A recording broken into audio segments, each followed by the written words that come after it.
કચ્છના અલગ અલગ જિલ્લાઓમાં જે રીતે અલગ અલગ વીજ લાઈનો નખાઈ રહી છે તેનાથી ખેડૂતો પરેશાન છે.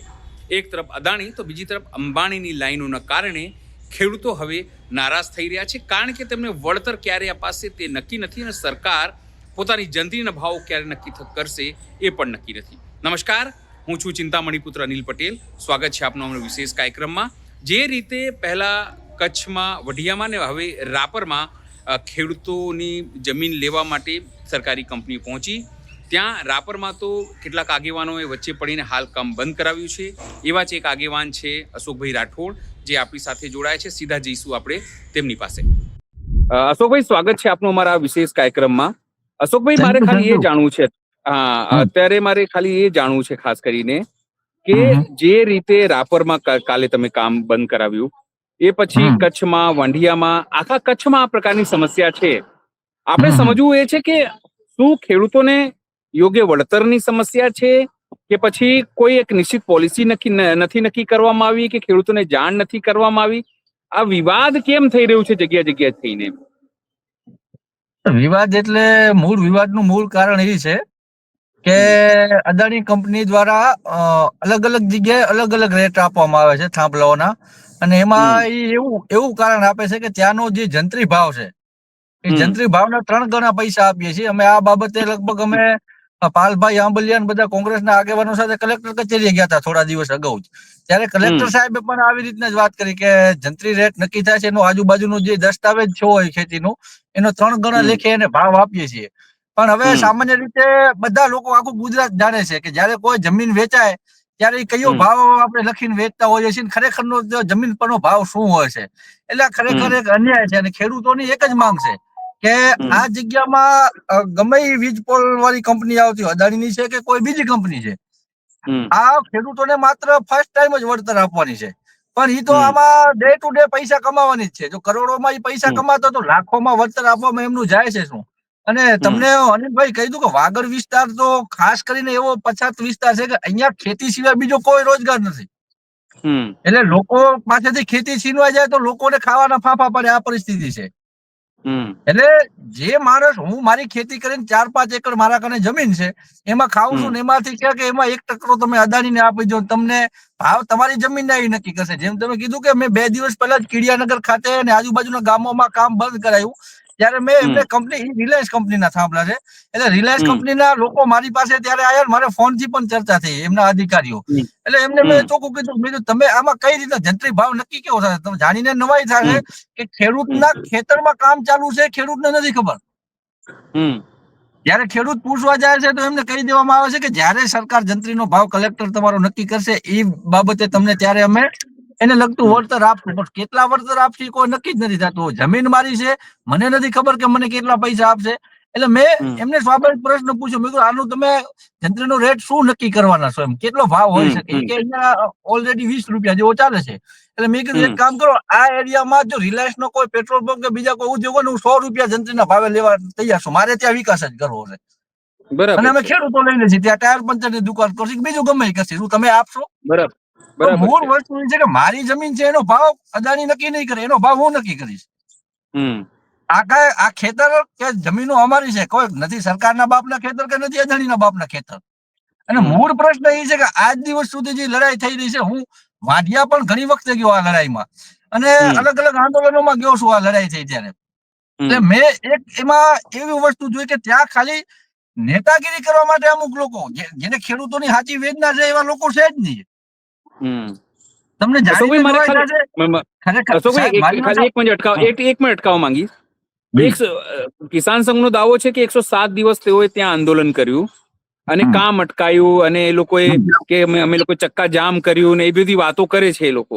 પણ કાલે કે પરમ દિવસે જે રીતે તમે લોકોએ કામ અટકાય, એનાથી તો લાગતું નથી કે એ લોકોનું આંદોલનનો કોઈ અસર દેખાય સરકાર ઉપર.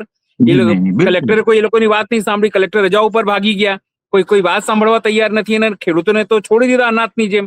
તો પછી આ બધા આંદોલનો આ લોકોના કામના શું? આ લોકો કહે છે કે અમે ભાજપની સંસ્થા છે, અમે કિસાન સંઘ છીએ, અમે આરએસએસ છીએ, અમે રાષ્ટ્રવાદી છીએ. તો આ બધી વાહિયાત વાતો સાબિત થઈ, રાષ્ટ્રવાદીના બધી તો વાતો.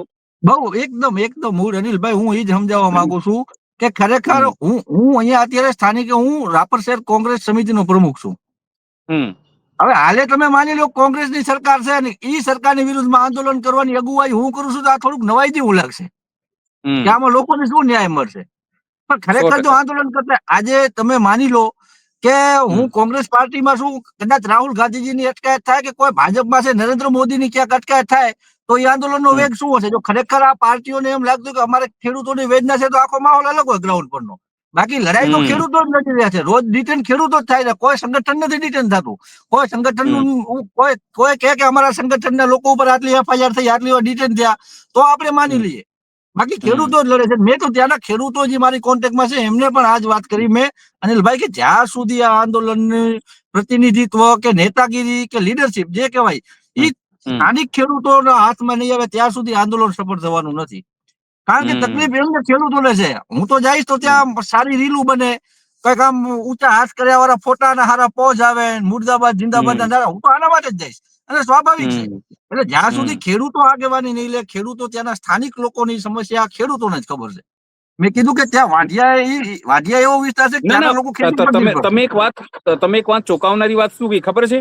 હું દુકાન ઉપર જઉં, પછી દુકાન પર મેં જોયું કે મને એક પેસ્ટ જોઈએ છે, દંત મંજન આપો. પછી દુકાનદાર મને દંત મંજન આપે. પછી હું કોઈ બી સરકાર નક્કી કરશે ને ત્યારે હું તમને આ ભાવ આપીશ, આ પૈસા, ત્યારે હું તમને પૈસા ના આપું. એટલે આ કેવું છે? મને તો એ જ નહીં સમજાતું. આ કેવું? જમીન મારી, ખાનગી કંપની આવીને ત્યાં વેપાર કરે, પોતાનો થાંભલા નાખે અને પછી નક્કી કરશે કે હવે સરકાર તમારો ભાવ નક્કી કરશે ને પછી અમે તમને પૈસા આપીશું. મારે બી જોઈએ છે. જામનગરમાં વનતારામાં, સમજો, આ જામનગરમાં વનતારા છે, મને ત્યાં જગ્યા જોઈએ છે. તો શું મુકેશભાઈ અંબાણી મને જમીન આપશે કે અદાણી સાહેબ મને જમીન આપશે કે ભાઈ આવી રીતે કલેક્ટર નક્કી કરશે ત્યારે તમે આપજો? મને 2 હાથીઓ જોઈએ છે મારા ઘેર માટે, સમજો, 2 હાથીઓ, ત્યાંથી 2 અજગરો, 2 શેરો, 2 હરણો જોઈએ છે, તો એવી રીતે આપશે મને? આ તો કેવી વાહિયાત વાત છે. આ વાહિયાત વાત ને ખેડૂતો સહન કઈ રીતે કરી રહ્યા છે આ વસ્તુ? તમે સ્થાનિક જગ્યા ઉપર જુઓ, મેં તો પરિસ્થિતિ જોઈ છે અનિલભાઈ, કે આ અદાણીની કંપની નથી, જાણે ઈસ્ટ ઇન્ડિયા કંપનીનો કોઈ પ્રોજેક્ટ છે. ખરેખર આવી પરિસ્થિતિ છે. આટલી હદે દમન નામનું ચાલુ છે. આવું ખરેખર અંગ્રેજોના વખતમાં આટલી તાનાશાહી ને હિટલશાહી નથી. પોલીસ ખેડૂતોનો નથી સાંભળતું. ત્યાંના સ્થાનિક નેતાઓ, ધારાસભ્યો, સાંસદો, કોઈ જનપ્રતિનિધિ ખેડૂતોનો અવાજ ઉપાડવા તૈયાર નથી. માત્ર ને માત્ર કોણ લડે છે? ખેડૂતો. એમાં 200-500 ખેડૂતો ભેગા થઈ જાય, કોક સંગઠન શ્રેય લેવા આવી જાય કે અમારું આંદોલન છે. અને આના લીધે જ આમાં કોઈ રિઝલ્ટ નથી આવ્યું. કે 3 મહિનાથી 4 મહિનાથી આંદોલન હાલતો હોય અને કોઈ વળતર ન મળે. જયારે ખેડૂતો ચક્કાજામ સામખિયારીનો ટોલ નાકે હાઈવે બંધ કર્યો હતો ત્યારે કલેક્ટર રૂબરૂ આવીને કીધું કે ભાઈ તમને જ્યાં સુધી આ બાબતે વળતરનું નક્કી ન થાય ત્યાં સુધી કામ ચાલુ કરવા નહીં દઈએ અને અમે પોલીસ પ્રોટેક્શન પણ નહીં આપીએ. છતાં ગઈકાલે આપણે જોયું ત્યાંના વિડીયો સોશિયલ મીડિયામાં આવ્યા, ફરીથી ખેડૂતોને ડિટેન કર્યા ને એવી રીતના ડિટેન કરે. જાણે મેં કીધું કે ઈસ્ટ ઇન્ડિયા કંપનીના કોઈ આ પલટન આવ્યો કે ખેડૂતોને ડિટેન કરતી હોય. આ રીતનો તાલ સર્જ્યો છે. એટલે મારી વાત એ છે, કાલે બી એક સ્થાનિક, બીજું કઈ કારણ નથી આના પાછળનું. એટલે એ જ કહું છું, કાલે પણ હું એક સ્થાનિક ત્યાં તમારા નેતા છે એમની સાથે હું વાત કરતો હતો. એમણે ખૂબ શોકિંગ એક વાત કરી કે જયારે આ તમામ વસ્તુઓ થઈ શરૂઆતથી, ત્યારે ખેડૂતોએ આગેવાની લીધી, પછી તમામ લોકોએ ખેડૂતોની સાથે આવ્યા અને અચાનક એની અંદર કિસાન સંઘની એન્ટ્રી થાય છે અને કિસાન સંઘ આખું કેપ્ચર કરી લે છે. કિસાન સંઘ કેપ્ચર કર્યા પછી કાલે જયારે અમે લોકોએ કિસાન સંઘને ફોન કર્યો કે ભાઈ તમે હવે શું, તો કોઈ કિસાન સંઘનો નેતા ફોન ઉપર તો વાત કરે પણ કોઈ લાઈવ આવવા તૈયાર નહોતું કે કઈ રીતે તેમનું આ તમામ આંદોલનનો ફિયાસ્કો હતો, શું તેઓ જુઠ્ઠું બોલી રહ્યા હતા, શું કહી રહ્યા હતા, કોઈ નેતા બોલવા તૈયાર નહોતું. એક મોટો સવાલ. બીજી એક મહત્વપૂર્ણ બાબત એક ત્યાં દેખાઈ કે ખેડૂતો સાથે નકરી ઠગાઈ થઈ રહી છે. જે મને સમજાયું છે, જો હું અમદાવાદ બેસીને મને ખબર પડતી હોય.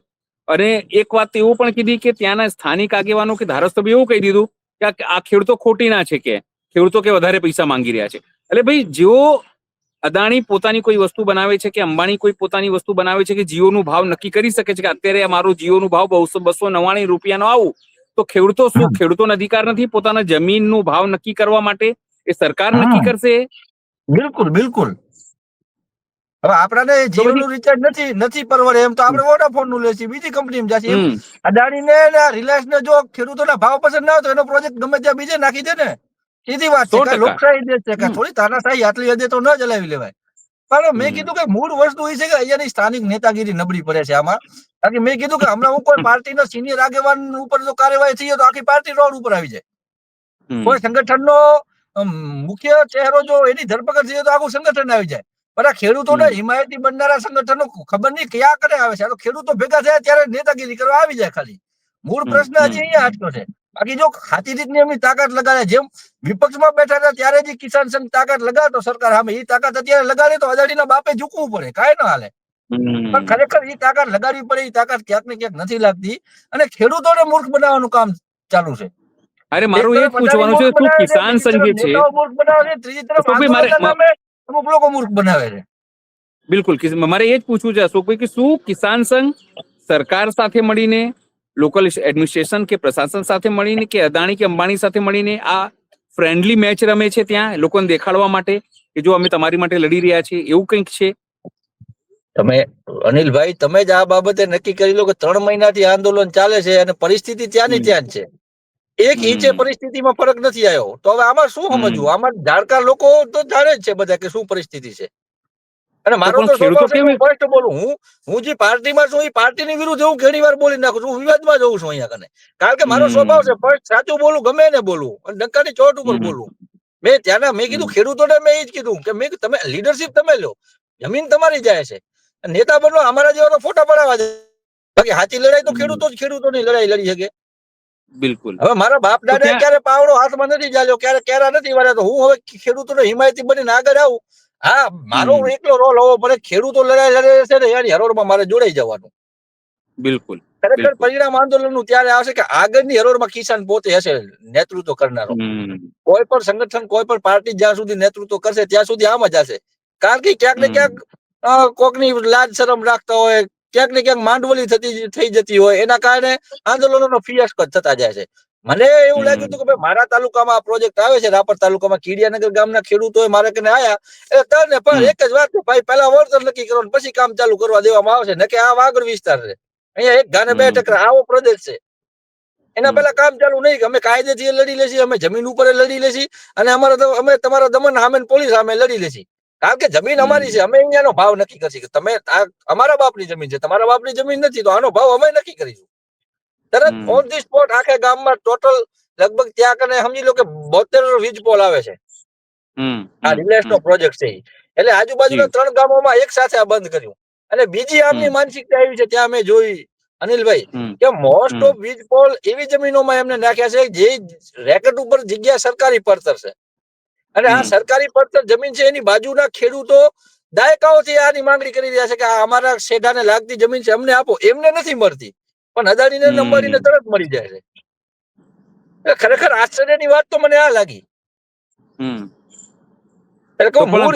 આ લોકો અનિલભાઈ, આ લોકો જયારે પ્રોજેક્ટ લઈને આવે, મારા કને આજથી 3 મહિના પહેલા આયા હતા આ લોકો. રિલાયન્સ વાળો પ્રોજેક્ટ આજથી 3 મહિના પહેલા કે आपके वहाँ हमारा ये प्रोजेक्ट है, आप हमारे साथ कोऑपरेट करो. मैं तो किसान नहीं हूँ, मेरी जमीन भी नहीं है, मैं क्या कोऑपरेट करूँ? તો મને કહે કે તમે કાંઈ બીજું નથી કરવાનું, તમે વિરોધ ન કરતા, તમને તમારું મળી જશે. એટલે મેં કીધું ભાઈ હું મને મારું મળી જાય એવો માણસ હું નથી. હું વેલ સેટ છું, 2 ટાઈમ ખાઉં છું, સારા કપડા પહેરું છું, મારી કોઈ બીજી લાંબી ડિમાન્ડ નથી. પણ વિચારી લો કે મારા કને જો આ લોકો આવા આયા હો તો ગામના સરપંચો કને, તલાટી કને, મામલાદાર કને, એસડીએમ કને, બીજા સ્થાનિક નેતાઓ કને તો ગયા જ હશે. અને એ ચૂપ છે એનો મતલબ એમ કે એમને એમની ઓફર સ્વીકારી લીધી હશે. બાકી તો મારા ગામના ખેડૂતો સાથે દમન થતું હું ત્યાંનો નેતા બનીને બેઠો હું તો ખરેખર હું ચૂપ ન હોઉં.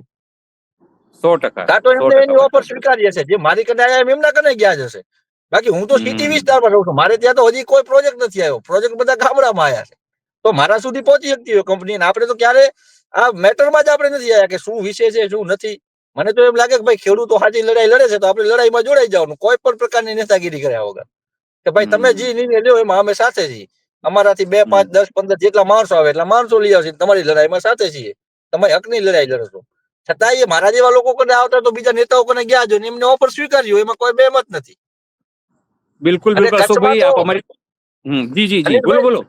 કચ્છમાં તો એક ઓફર ચાલુ છે કે કોઈ પ્રોજેક્ટ આવે એટલે એમાં નેતાઓ પહોંચી જાય. મતલબ જે નેતાઓ કે એમના ગલી મોહલ્લાના 10 વોટોના માલિક ન હોય, પણ નેતા હોય એવા પહોંચી જાય, વિરોધ કરે, પછી વિરોધ શાંતિ જ પાડી દે. આ સિસ્ટમ ચાલુ છે. એટલે ક્યાંક ને ક્યાંક ખેડૂતોને વળતરના બહાને પોતાને વળતર મળે, આવું અહીંયા કરતા હોય છે અહીંયાના નેતાઓ. મને ખ્યાલ છે આમની. એટલે પહેલા વિરોધ બતાડવાનો, પછી ઓલવાઈ જાય નહીં. ઈ જ લોકો ખેડૂતોને કહેતા સમજાવતા કે ના હવે બધું કુશળ મંગળ થઈ ગયું છે, હવે તમે કરવા દો. મતલબ કે એમને મરી ગયા હોય, બાકી કોઈ વસ્તુ નથી. એટલે મૂળ હજી છેલ્લે હજી હું આપના આ ચેનલના માધ્યમથી હું તો હજી તમામ કચ્છના ખેડૂતોને એ જ કહેવા માંગીશ કે ખરેખર આ લડાઈમાં સફળતા મેળવી હોય અનિલભાઈ, તો ખેડૂતોએ નેતૃત્વ સંભાળવું પડશે. રોડ મેપ આંદોલનનો ખેડૂતોએ તૈયાર કરવો પડશે, ત્યારે જ આમાં સફળતા મળશે. બિલકુલ અશોકભાઈ, આભાર. આપ અમારી સાથે જોડાયા, આખી માહિતી આપી. અને મૂળ વસ્તુ જે તમે કીધું કે ખેડૂતો જાતે આગેવાની લે, કારણ કે કિસાન સંઘો કે બીજા આગેવાનો આવશે, તમે કીધું એ પ્રમાણે પોતાનો ફોટો પડાવશે, રીલ બનાવશે અને બતાવશે કે અમે શું કર્યું, પણ પછી વઢિયા જેવું થશે જે તે વઢિયામાં થયું. એટલે એનો કોઈ મતલબ નથી. જો ખેડૂતો જાતે પોતાનું આગેવાની લે, એ કોઈ પણ ખેડૂત આગેવાન લે અને પોતાનું સંગઠન જાતે બનાવે, તો જ એમને સફળતા મળશે. આભાર અશોકભાઈ, આપ જોડાયા અને સમગ્ર માહિતી આપી એના માટે. ખૂબ ખૂબ આભાર સાહેબ. થેન્ક યુ અનિલભાઈ. કચ્છના ખેડૂતો મુદ્દે આપ શું વિચારો છો, જરૂરથી અમારા કોમેન્ટ બોક્સમાં કોમેન્ટ કરજો. એ સિવાય અમારી ચેનલ છે ગુજરાત પ્લસ, એને પણ તમે લાઈક કરો, સબસ્ક્રાઇબ કરો, બેલ આઇકન દબાવો. અને અમારી વેબસાઇટ છે www.gujaratplus.in, ત્યાં પણ જઈને તમે વધુ અપડેટ થઈ શકો છો. અત્યારે માટે બસ આટલું જ. નમસ્કાર.